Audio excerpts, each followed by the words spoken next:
नमस्कार साथियों, आज हम लोग हिंदी भाषा के मुख्य तथ्यों के बारे में जानकारी हासिल करेंगे। ठीक है, जो कि विभिन्न प्रतियोगी परीक्षाओं में पूछा जाता है। तो आइए बिना देर किए हुए हम लोग हिंदी भाषा के मुख्य तथ्यों की जानकारी प्राप्त करते हैं। तो हिंदी भाषा, जैसे आप लोग देख रहे हैं, मुख्य तथ्य आकृति या रूप के आधार पर हिंदी वियोगात्मक या विशिष्ट भाषा है। कौन सी? वियोगात्मक या विशिष्ट भाषा।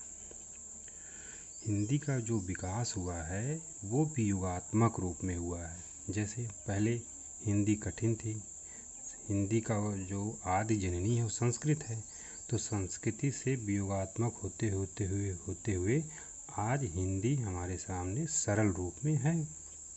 ठीक है, भाषा परिवार के आधार पर हिंदी बहुरूपीय परिवार की भाषा है। ठीक है, अब भारत में 4 भाषा परिवार पाए जाते हैं। ठीक है, कौन कौन से? बहुरूपीय, द्रविड़, ऑस्ट्रिक और चीनी तिब्बती। इन चारों भाषा परिवारों में सबसे ज़्यादा बोले जाने वाली बहुरूपीय भाषा परिवार है। ठीक है, इतना आप समझ गए। अब आइए आगे चलते हैं।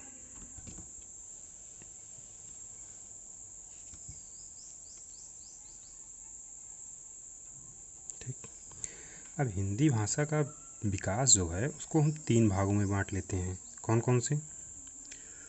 प्राचीन भारतीय आर्य भाषा, मध्यकालीन आर्य भाषा और आधुनिक। ठीक, इनका जो समय है, प्रयोग काल है 1500 ईसा पूर्व से लेकर 500 ईसा पूर्व। प्रयोग मध्यकालीन आर्य भाषा 500 ईसा पूर्व से 1000 ईस्वी। वहीं आधुनिक आर्य भाषा 1000 ईस्वी से अब तक। ठीक, अब आइए हम प्राचीन भारतीय आर्य भाषा को 2 भागों में विभाजित करते हैं। कौन कौन से? वैदिक संस्कृति और लौकिक संस्कृति। वैदिक संस्कृति का समय 1500 ईसा पूर्व से 1000 ईस्वी पूर्व। वहीं लौकिक संस्कृति 1000 ईसा पूर्व से 500। वैदिक संस्कृत को छंदस भी कहा जाता है और लौकिक संस्कृत को संस्कृत। इनके अन्य नाम क्या हैं? छंदस और संस्कृत। वहीं मध्यकालीन आर्य भाषा को 3 भागों में बांटते हैं। किसमें? पाली, प्राकृतिक, अपभ्रंश। पाली का समय 500 ईसा पूर्व से 1 ईस्वी, प्राकृतिक 1 ईस्वी से 500 ईस्वी पूर्व और 500 से 1000 ईस्वी पूर्व। ठीक, पाली भाषा को भारत की प्रथम देश भाषा कहा जाता है। साथ ही साथ भगवान बुद्ध के सारे उपदेश किस भाषा में है? पाली भाषा में। ठीक, आपके यहाँ 2 क्वेश्चन तैयार हो गए। कौन कौन से? भारत की प्रथम देश भाषा पाली। भगवान बुद्ध के सारे उपदेश किस भाषा में? पाली। ठीक, अब आइए प्राकृतिक में। प्राकृतिक में भगवान महावीर के सारे उपदेश किस भाषा में? प्राकृतिक में।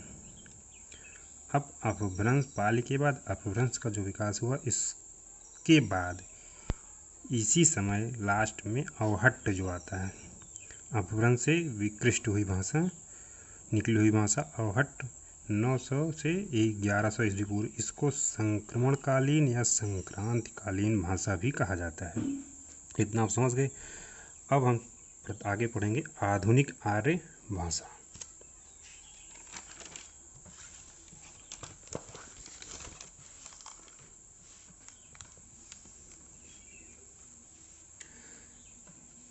अब आधुनिक आर्य भाषा जो है 3 भागों में है। कौन कौन? प्राचीन, मध्यकालीन, आधुनिक। समय 1100 ईस्वी से 1400, मध्यकालीन 1400 से 1850 और 1850 से अब तक। ठीक है,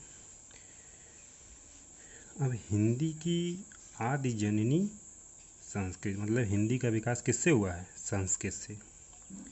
हिंदी जो मूलतः फारसी शब्द है।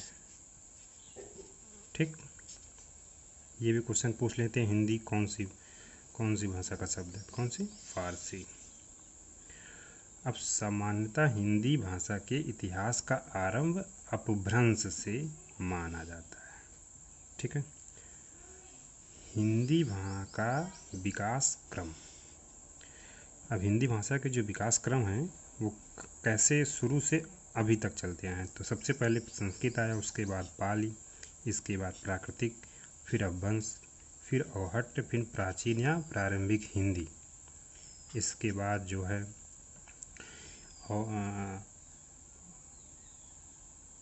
मध्यकालीन आर्य भाषाएं की जो भाषाएं आती हैं, ब्रज भाषा, अवधी हुआ, अनेक इसमें भाषाएं आती हैं। और फिर आधुनिक तक आते आते ये खड़ी बोली हिंदी जो हमारे सामने अब मानक हिंदी का रूप ले चुकी है।